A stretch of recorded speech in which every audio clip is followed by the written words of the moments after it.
What would drive a man to open his home to over 60 children? Well, for Dr. John DeGarmo, it started with a devastating loss, the death of his first child, and unfolded into a powerful legacy of radical love. Now a global foster care expert and a TEDx speaker, his story is proof that even our deepest grief can birth a mission greater than us. Let's dive in.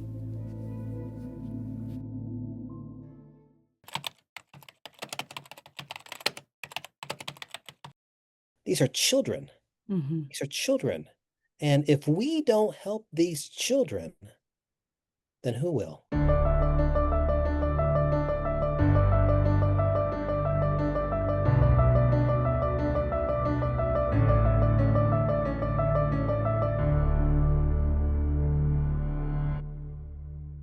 Thanks, Dr. John DeGarmo, for coming on the From Wounds to Wisdom podcast. We're grateful to have you here. My pleasure. Thank you so much. You have a lot in your story, of which you're doing a lot of work and good for the world. Would you like to kind of start us off with what started everything that you're doing now? Well, sure. Thanks for asking. I guess what started it was really the death of my first child. My wife was in labor for 92 hours. The child died at birth. The child had a condition called anencephaly, or some pronounce it anencephaly. It's a condition where the brain or skull doesn't truly form. And as a result, the child died upon birth. And I think that really started because at that time when that happened, I turned my back on a lot of things in my life. I was filled with a lot of anger. To really deny my grief, I just was so angry because I thought, how can this happen? My wife and I don't do drugs, we don't do alcohol. Right. How can this happen when so many do and they have healthy children? So, Was she full term when that happened? no, just before. Okay. Yeah. But the baby certainly would have lived, to be sure. Because I've had kids as a foster parent who were well before full term in our house. We had a child who was 4 pounds in our house at one time. So then years later, we moved back to the United States. My wife's from Australia. We were living there at the time. Moved back to the United States, and we had three healthy children. And then I started teaching in a rural school system in middle Georgia, filled with a lot of apathy, a lot of generational apathy, generational poverty, generational abuse. And I noticed a lot of those kids coming through my classroom. And I said to my wife, we lost our first child. We have three healthy children. I've got these kids in my classroom who are victims of abuse, neglect. Also, at the time, there was also in the late 1990s, early 2000s, there was in this small rural county the largest child sex trafficking ring in America happening at that time. And it was arrested for bringing over 1,000 kids over state lines for sex. And a lot of those kids were victims in my classroom. So I said to my wife, we have victims of human trafficking in my classroom, abuse, neglect. How can we help these kids? What can we do? So that led to us opening our family as foster parents and having the blessing of adopting 3 kids in the system as well. And what really started me on this journey that I never, ever expected. So do you feel like you were living your grief through taking care of these other children? Is how you were processing your grief? No, I was eventually able to reconcile my grief before we became foster parents. But my wife and I have always led a life of serving others in some way. I became a teacher early on because I wanted to help kids. And then the death of that first child really, as I said, filled me a lot of anger. I was able to reconcile it. These kids in my classroom were victims. And I thought, what can I do? My wife had been thinking about foster parenting at the same time, although we had never discussed it. So I said, what about being a foster parent? And she had the same thought. So yeah, that's how. Foster parenting is, I would imagine, extremely hard because you get these children for a short period of time, you give them a safe space, and then most of the time they go back to their parents who created this abusive, traumatic environment. That's right. 50% of kids in foster care are reunified. The hardest part for many foster parents is when the child leaves the home. Because when a child comes to my home, there's no label, there's no biological or foster adoptive. They become members of my family, and we love them like members of our family. So when they do leave, like so many foster parents, it's a time of grief and loss. It's like losing a member of our family. So that's very hard, to be sure. What happens to the children? Because they come from this place where they don't know what the next day is going to look like most of the time, right? Or even the next moment. They Right. finally get some stability. Then Right. they're reunited again with this person who, unfortunately, we all know the statistics that most people don't truly change and work the system and all of those different things the way that they're supposed to. Do you often get repeat kids? Like, how does that work? We've had, as I mentioned to you, 50% of kids are reunified with their parents. Of that 50%, 20 to 30% come back into care because Mm. maybe their parents weren't ready yet. Maybe they sink back into their own addictions. Maybe they're struggling with their own anxieties. Maybe they're not getting the support services they need when the child comes back home. There's a number of reasons why. But when they do come back into care, generally they have taken many steps backwards. And they'll have more issues of trust, Yeah. more issues of attachment. And then are they often placed back in the same foster homes, or are they just kind of placed wherever there's room? Both. Many times the agency will call the foster parents that they were a child in because they want to have that connection, that sense of trust, attachment. And we've had it happen a couple times, but sometimes they'll go back to another family, or maybe the family moves out of state, maybe moves to a different state. So therefore, it's not an option really. Heartbreaking in some ways, right? It is the hardest thing I've ever done, to be sure. It's been the most rewarding thing. Yeah. Every child made me a better person in some way. But when you have children come to your home who are filled with issues of trust, issues of attachment, and they've been going from home to home to home. Who do they trust? And they may have issues of anger, trauma, anxiety. And yeah, that can really turn a household upside down. But again, it's been a wonderful adventure. I would never do anything different. But as I mentioned earlier, I never expected doing it. Right. Nothing, never planned on it. And that many kids, right? Because that's a lot of kids. You said it's 60 plus kids that you've had in and out of your home. I mean, what's the most you've had at one time? 11. 11 and Yes. 11 children. So you must have a massive home, like just off topic, right? Like, I don't know how you like, unless they're sleeping on top of each other. 7 in diapers at one point, Wow. same time, which I think should be illegal in all 50 states because that's rough. 7 in diapers. Yeah. I mean, how can you obviously give attention to all of those different When you're kids? changing diapers all the time. Yeah. And how do you give attention to yourself so that you have the energy to give to them, right? Well, that's why many foster parents experience something known as secondary traumatic stress, or which is also known as compassion fatigue. And I love that term, compassion fatigue. I like Fatigue that too. from Yeah. compassion, from caring, exhaustion from caring. Yeah, so self-care is so important. I was telling a journalist this earlier today. I believe the real pandemic is not a virus, it's mental health. We're in a Hmm. mental health I agree. crisis right now, Yeah. and our children are at the forefront of that mental health crisis. How long have you been fostering? Like, We started in 2002. okay, so from, because I agree with you with the mental health crisis, I think it's getting significantly worse. Tremendously, so, particularly since 2020, since the Right. lockdowns. Yeah, how have you seen the shift in the kids that you had, in 2002 to now? Like, how are you having to navigate changing your way of doing things for their needs? Well, a lot of them right now are really dependent upon social media Hmm. as an escape, or they're going on social media looking for love and Hmm. acceptance because they have had that in their life. But that's where the predators are. The Right. predators are on there looking for the most vulnerable children. And Yeah. those are usually kids in foster care who just want to believe that someone loves them. And when I first started in 2002, that wasn't nearly the issue. In addition, there's a lot of children who struggle with issues of identity. Yeah. What gender am I? They have that because they've seen that all the time. When you have a child who has never shown any sort of healthy love, who Right. never built a positive relationship with a parental figure, they're searching for something to fill that tremendous hole in their life, and it's just increased. Since the lockdowns of 2020, we've seen a 70% increase in teenage suicide attempts, I would which is imagine. startling. And in addition, in 2020, when we have 5 million kids who experience domestic violence in their house every single day. And for so many of those children, they go to school to escape that. But in 2020, when we locked them out at home, we locked home with their abusers. And as a result, we're seeing a lot of mental health issues as a result from there as well. Right. The depression, the anxiety, wasn't so prevalent when we first started than it is now. Yeah.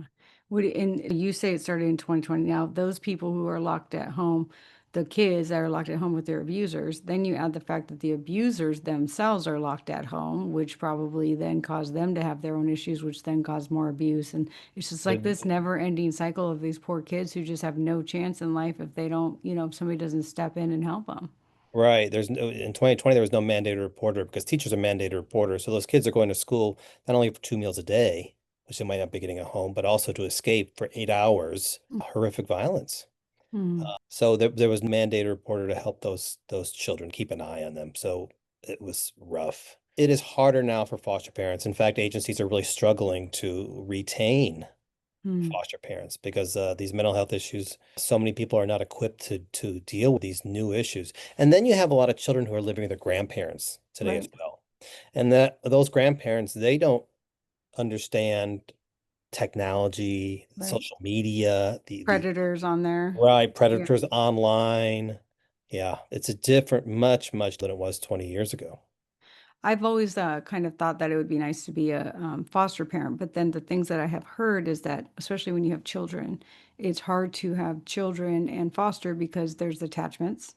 So, the children become attached to the both sides, the foster child, and then your own children become attached to it. Sometimes your own feel like they're being taken away from so that you can foster. How did you navigate parenting with that?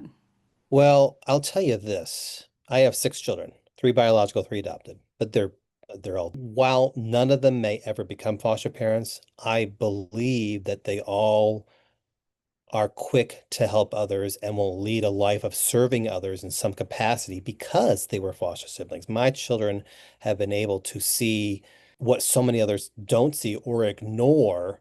And so my kids are much more compassionate towards Hmm. others. They are much quicker to stand up for bullying. They're much quicker to help a person who's in need because they've had that.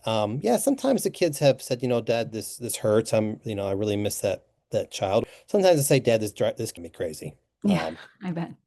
And I say, I know that, they're driving me crazy too. I get it. But so my wife and I, we're conscious of making time for each of our child, one-on-one. We call it special time where, I might take out a child once a month to the movies or ice cream, and my wife would do the same thing to nails or shopping, whatever it might be, to give them that one-on-one time. And we do that every day too. We try to spend a little bit of one-on-one time with every child. And of course, every child is told every single day how they are loved, they're valued, how, you know, that kind of thing. They need to have that positive affirmation every single day. Sadly, some kids never hear those words. Right. So we make sure that uh, before they go to bed, it's, I love you every night. And since you've been doing this for 23 years, you've seen these children. Have you able to see some of them grow into adults? She came to us at 17 years of age, and three families had adopted her, and three families had abused her, and then gave Mm, her back to the state over a course of 9 years in three different states. And when she came to our house, she had a lot of issues of attachment, a lot of issues of trust, as well as she should. hmm In fact, her biological family was killed mm, in a different country. So she brought over here, but adopted to find another family in a different country. And it was tough. Yeah, she didn't trust us and she shouldn't. But now she works with child welfare. She's a mother to two wonderful children. My wife and I get to be grandparents too. She's married to a great guy. But it was rocky yeah. when she was first with us. But we never, she tried everything in her and to sabotage the placement in her home because every other adult had sabotaged Right. She's in some way. testing you, right? Oh, to be sure. To Yeah. be sure. She did. Um, that's one story. There's several others. At December 22nd every year, we try to on our doors as many kids that we've had come through our home. And this past year, we had a child. He was 17. His mother kicked him out of the house when he was 17 for a boyfriend that she'd only known for 1 month. His boyfriend said, "Hey, make a choice, me, or your son." He was on actually 9 psychotropic drugs, and he came to our house just to sedate him, keep him quiet. My wife was a doctor of naturopathic medicines, got him down to one. It's like watching a butterfly come out of a cocoon. He saw choices, he saw options, he saw a future. And would live with us for a little under a year, and he left at 18. And then we hadn't seen him for 7 years. And this past Christmas, I invited him, and he brought his wife and his kids. It was fantastic. It was fantastic. Mm. And that just being with you for that 1 year. That's right. Yeah. So it shows you how much of an impact you can make in a short period of time. Yes. Yes. Mm. I know you're a man of faith. How has this, I mean, because you see a lot, right? And so sometimes has it ever tested your faith? Yes. Yes. I've had many kids who've been victims of human trafficking through my home. I've seen kids who have had the most horrific of crimes that I can't even begin to describe that haunt me daily. Sure, I think, God, how can you let this happen to a child? How Yeah. can you let this happen to a child? Right. But at the same time, I couldn't do that with my faith. I couldn't do that with my faith because there are days where I say, "This is too hard.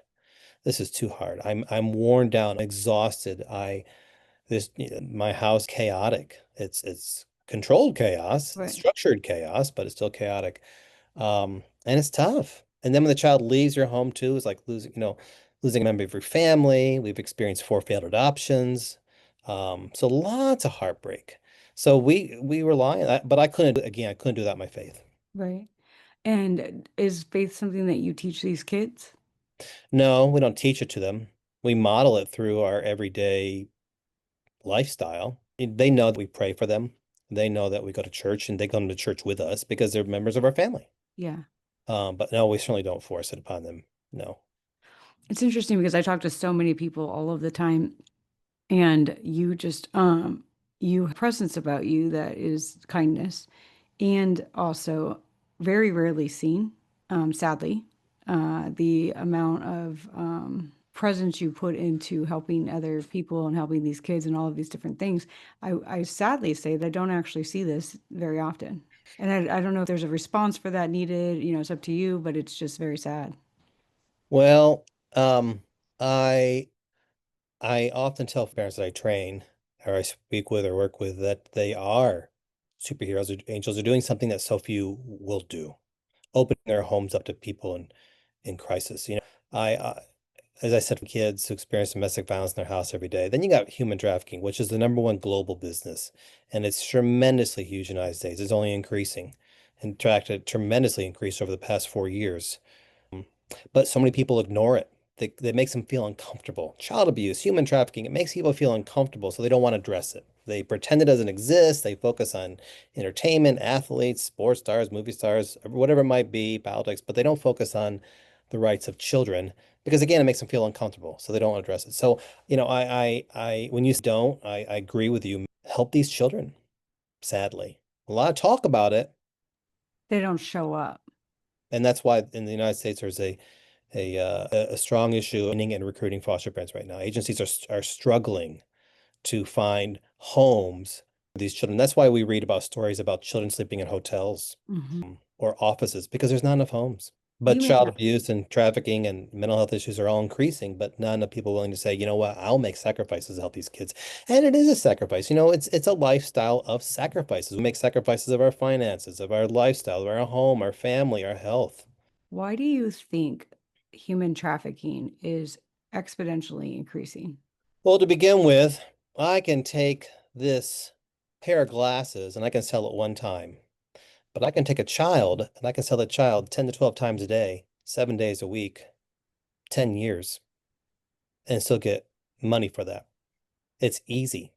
Um, what's increased over the past 4 years is because in the United States, we had this open border and and people flooded over here. We had 80,000 children missing, no accounting where they went and they came over the border. It was just the previous administration just had a poor policy. I'm just going to leave it at that. Yeah, That's part of the problem. Again, it's something that people don't want to address, so it just continues. yeah. Because it makes people feel uncomfortable, so they don't talk about it. So there's not much advocacy for it, if you will.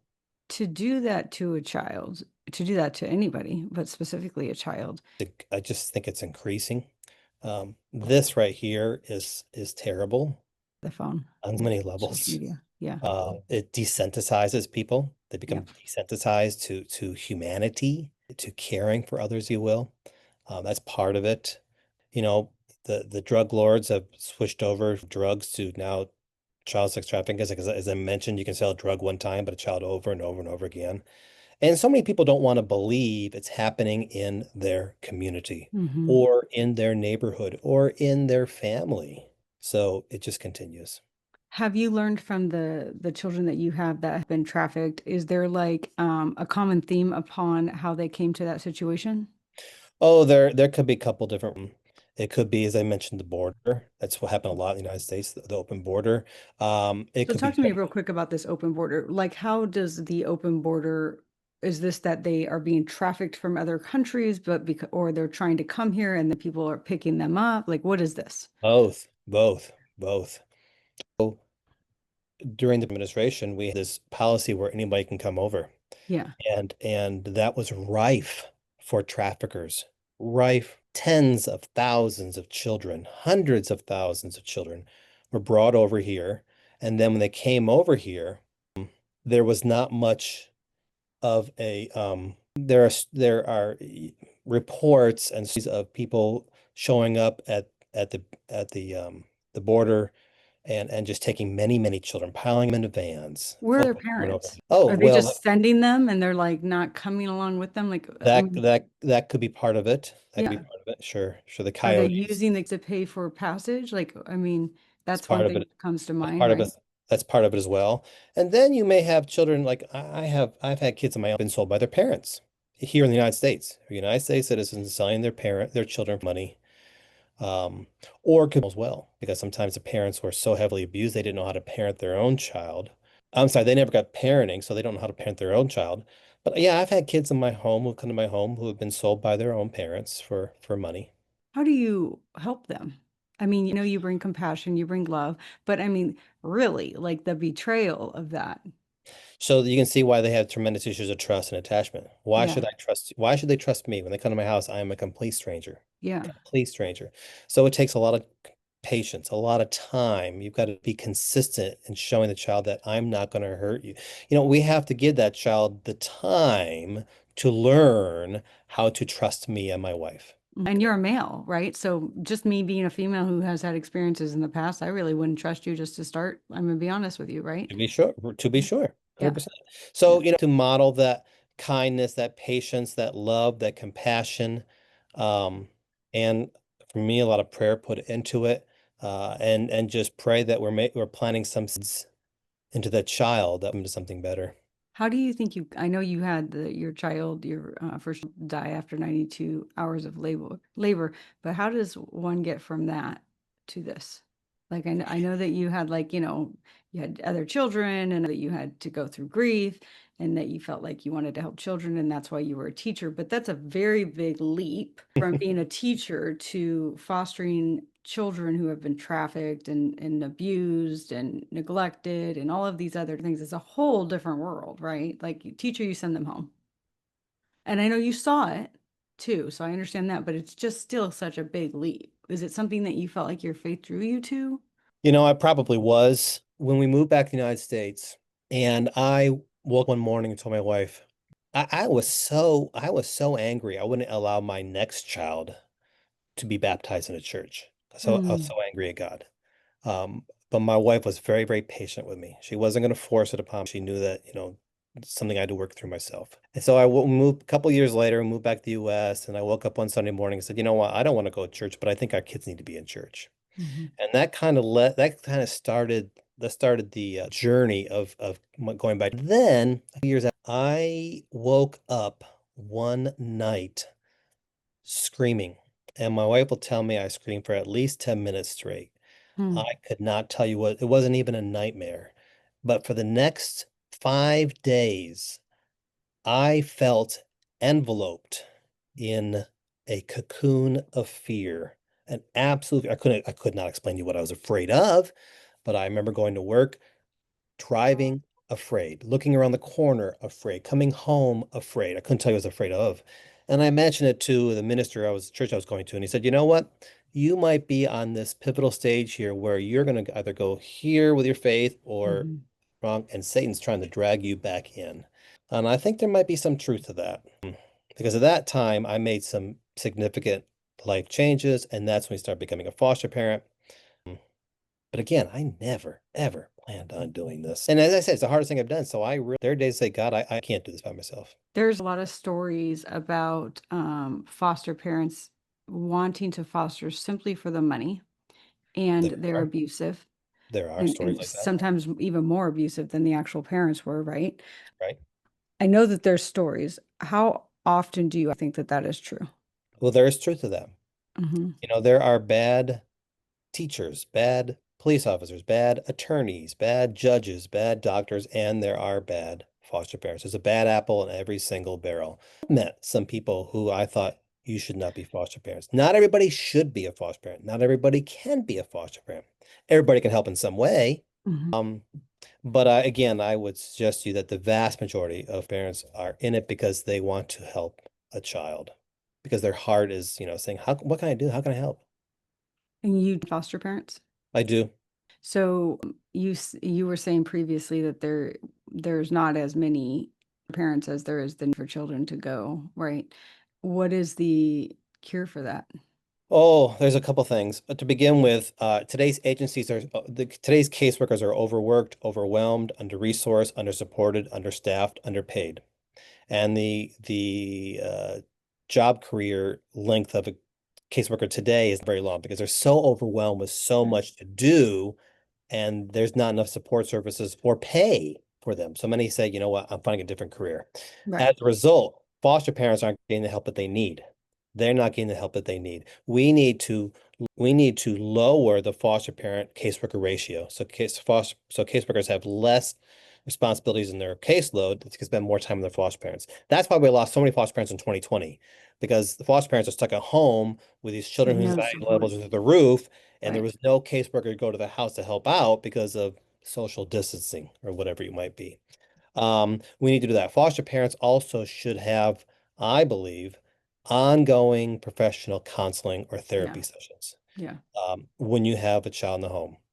They should have professional therapy and counseling. I get per diem per day, and it's something, but it's not much. But my wife and I will gladly open up our wallet to make Christmases and birthdays spectacular for these children because it could be the first time they've ever had Christmas or birthday.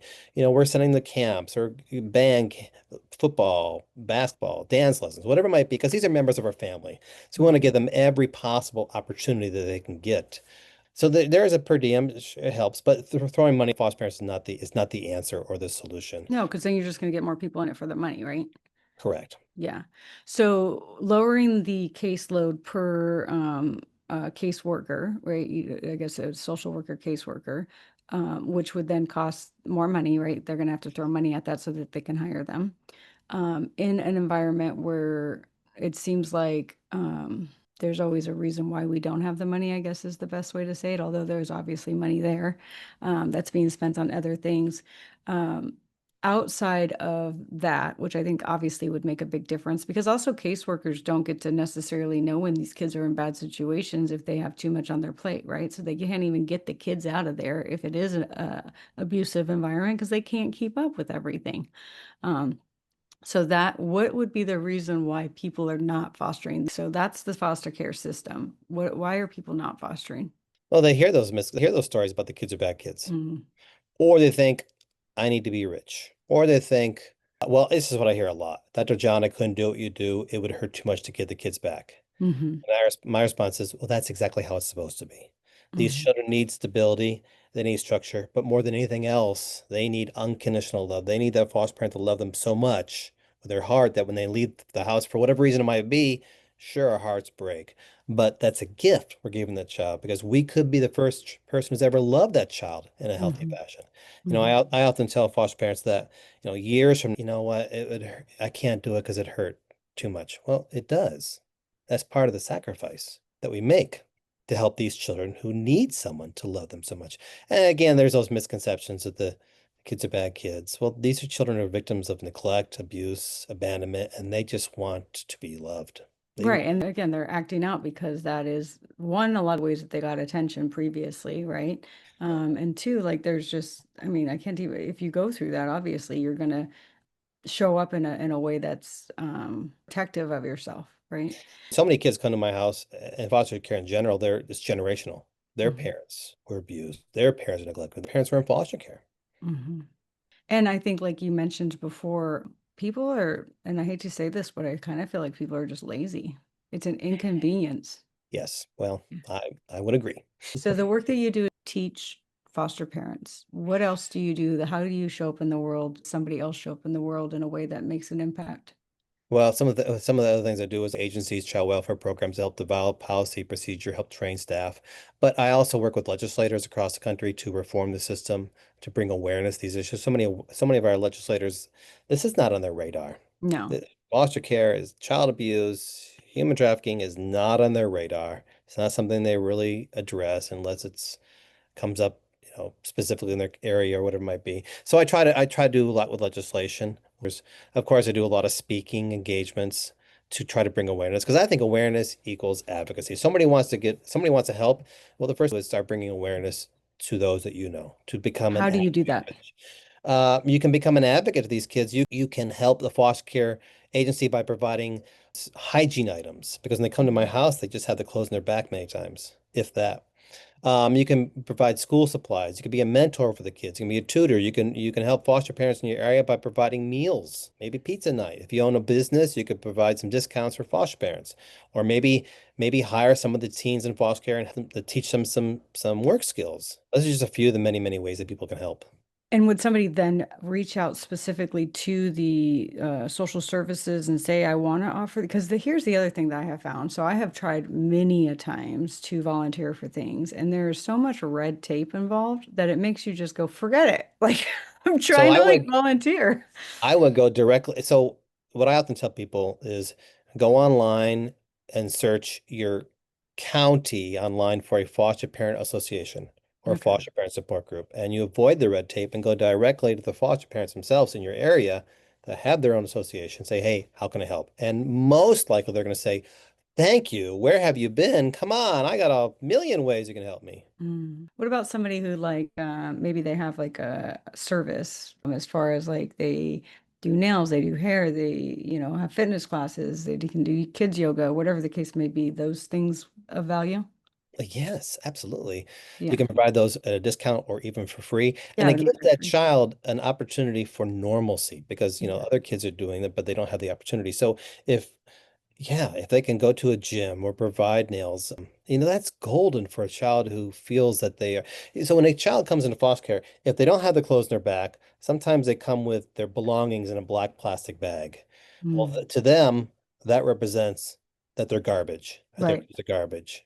So if we can show this child that, you know what, you are worthy, let's give you these nails. Let's give you a really nice pair of clothing, suit of clothes, prom dress, or whatever it may be. That's telling the child, you're a value. I Mm. value you.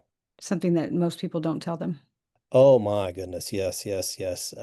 We had a child come to our house. Only word she knew was shut up. Only two knew was shut up. What type of environment was she in? If that's all she heard. It's devastating.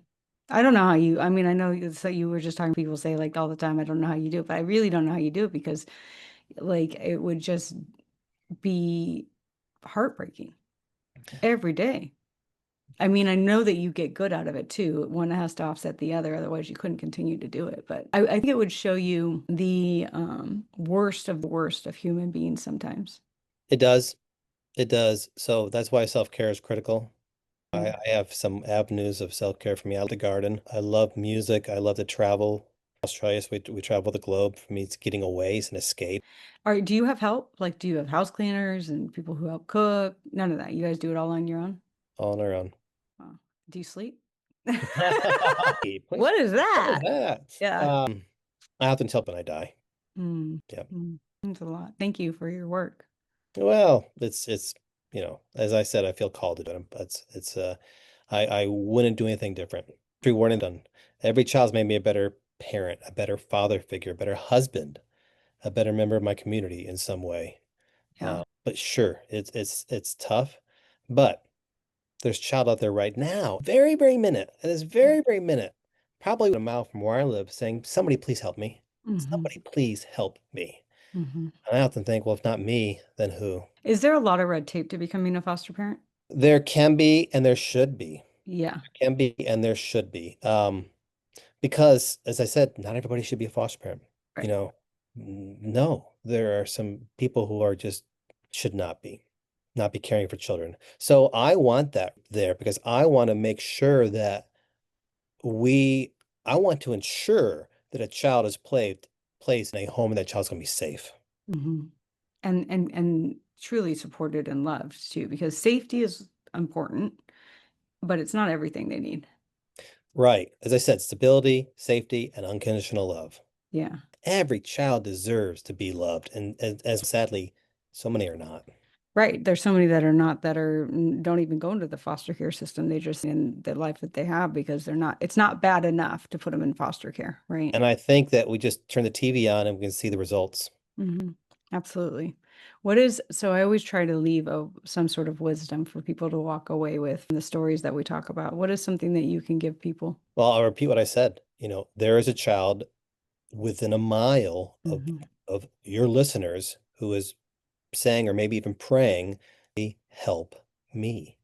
And that could be you. That could be your listeners. And again, you don't have to bring them into your home to help. You can help if you, in so many ways I described earlier, you can help by working with your legislators, you can work with awareness. But these aren't goods and services. These are children. These are children. And if we don't help these children, then who will? Right. And then these children are our future. So if we don't, what does our future look like? Well, there's some suggest it looks pretty grim. Yeah, I'm one of those, sadly, because you see a lot, but you have people in the world who help too. But yeah, there's a lot. That's why we have this mental health crisis. Yeah. That is a crisis. It's not, it's the real pandemic. Yeah. I remember in 2020 when I was interviewed in April, and they said, well, what's it going to be like when you shut these schools down? And I said, I'm far more concerned about the mental health issues than I'm a virus, and we're seeing the results. Yeah, that was a big discussion in our house too, because we're on the same page. Where, if somebody was like interested in what you do and they want to learn more, is there a place for them to find you? Oh, thanks for asking. Absolutely. Go online and search for foster care expert. I'm probably gonna pop up, or the Foster Care Institute, the Foster Care Institute, or just search for Dr. John DeGarmo. My website will come up, and it's just not foster care adoption, or it's just parenting in general. Parenting in general. Yeah, because there are out there who would probably want some tools and they, don't necessarily know where to find them. So the fact that you, I would imagine, have tools for people to help them with their parenting skills and how to deal with things and all that stuff. Yes, that's correct. Yeah, That's right. thank you. We Yes. appreciate you. Well, thank you. I appreciate the opportunity. Definitely. Thank you for our eyes a little bit more for those that don't really get to or don't make the effort to see what's really going on. My pleasure. My pleasure. Thank you. If this story spoke to you, let's keep the healing going. Visit barbiemoreno.com for my online course, Awakening Your Worth in Healing Energy sessions, one-on-one coaching, and your free healing guide. Your next step is waiting.